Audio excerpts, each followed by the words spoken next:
Ei, meus amigos, Deus é muito bom, Ele nos dá boas palavras, nós louvamos o nome dEle por tudo isso.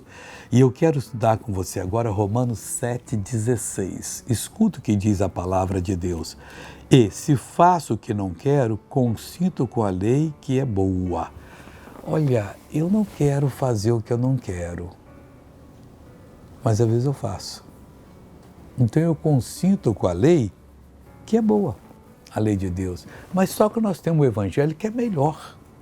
E no Evangelho eu faço o que quero, que Deus mandou fazer. E se tem oposição, eu venço a oposição. E se Deus não quer, Ele não teria me revelado. Pega a palavra de Deus para você. O que Deus fez você conhecer já se cumpriu perante os seus ouvidos. Você pode ter certeza que aquilo já foi preparado por Deus para você ser uma bênção. E é isso que Ele quer que você seja. Quando? Agora. Veja essa pessoa abençoada, eu já volto. E você? Toda a minha dor foi embora. Hoje de manhã eu sentia muita dor, mas agora foi tudo embora. Há quanto tempo sentia a dor? Eu senti essa dor há 3 anos. 3 anos. Agora saiu. A dor era aqui, na minha coluna. Meus ossos estavam secos e isso causava dor na minha coluna.